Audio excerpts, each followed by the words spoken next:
So let's adjust it for inflation. I'll assume 2% a year. Spending still will increase even with the sequester.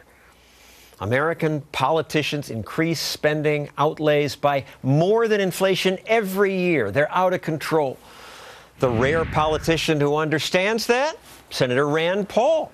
Congressman, you voted against the sequester because you didn't think it cut enough? Yeah, now everybody's squawking. It's really just a slowdown in the rate of increase in government. And when you look at that chart you put up, you can't even really see a space between the lines. So it's the least we can do to get started. And we've got people even on the Republican side saying, oh, well, let's do the cuts over 10 years instead of over 1 year. They're going to replace the sequester with 10 years worth of cuts instead of 1 year. And that's such a cop-out. And if we can't do this little bit, which is in the right direction, how are we ever going to balance the budget? On the other hand, if the sequester passes, there will be real cuts to discretionary spending. Here's a graph of that. But discretionary, including military, that's only a third of the budget. It's still not that big a cut. The other interesting thing, John, is that the cuts in discretionary spending, if you look at them by themselves, it's really only in the first year or so, and then they rise, too. To quote you, only in Washington could an increase in $7 trillion over 10 years be called a cut. Well, and I've come up with a proposal that I call sequestration without layoffs. And what we propose is, why don't we not rehire anybody who retires? That's about 100,000 federal workers a year, saves $6 billion. Why don't we pay federal workers the same as we pay private workers?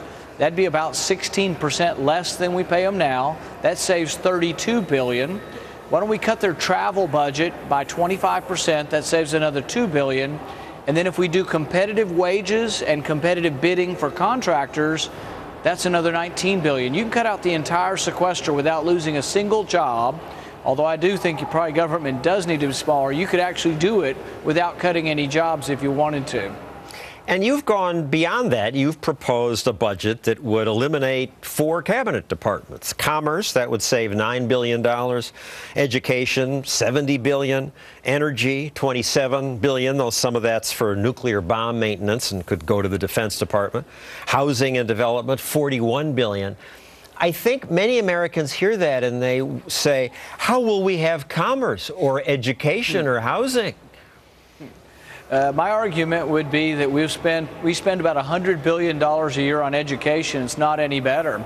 We have tripled the amount of per pupil spending, and we've cut classrooms in half, and scores are flat. We haven't gotten any better. So I'm a big believer in school choice. How will we have commerce without a commerce department? Well, you know, the great thing about trade is people trade to try to benefit their self-interest, and we've had it since probably man first existed. So I don't think we need government. What happens with the Commerce Department is they subsidize the travel of certain CEOs that are friends of government. So if you're a friend of, Barack Obama, you get to travel around. They'll help you with sweetheart deals like Solyndra or $1.8 billion for the Kennedy family for BrightSource. But really, you don't need that favoritism, and it's really what's wrong with government is sort of corporate welfare. How will we have housing without a Department of Housing and Urban Development? I think the government's actually torn down more houses than they've ever built, and many of the public housings go into disrepair and disuse.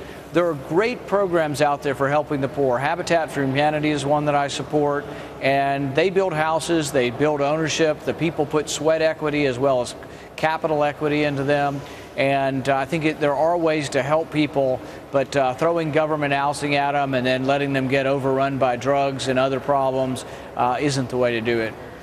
And how would we have energy without an energy department? Yeah, I think basically the marketplace will determine the cheapest form of energy. And right now, so you have the government, President Obama, distorting that marketplace and giving money to people who are big contributors who build solar panel companies. And really, all of these companies seem to be going bankrupt. So really what you need is a marketplace to direct it, and then those who can produce energy the cheapest, consumers will buy those energy forms, and those energy companies will succeed. All right, the current Congress is not entertaining your cuts of 4 departments, but this is the Stossel Show, so I'll go further. Why are you so careful? Why not get rid of the Labor Department and the Agriculture Department? Well, I'm such a moderate, John, and so I'm just starting with, about 30% of government, and we'll go from there. But here's the thing is imagine the Fuhrer if they were seriously discussing my 5-year balanced budget. Right now, we're talking about a cut in the rate of increase that never balances the budget. We're becoming poorer each year as we dig the hole deeper and deeper.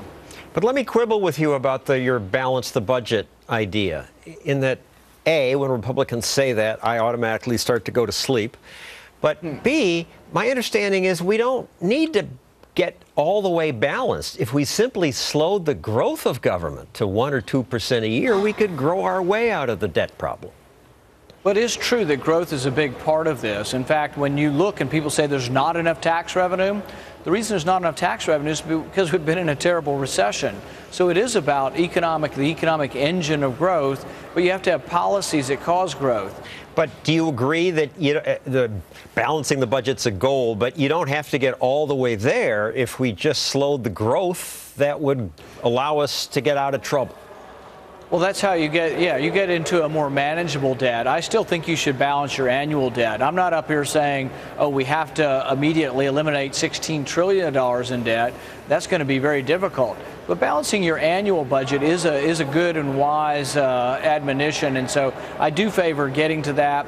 There's another plan and another way of looking at it. I propose the penny plan also, which cuts government by 1% a year for 6 years, and the budget actually balances. But it just puts it into perspective that it's not that difficult to balance your budget, but it'd have to be a real 1% cut. And I think most American families have had to live with that. I see no reason why government shouldn't. Just 1%. Good luck with that. Thank you, Senator Rand Paul. Thanks, John.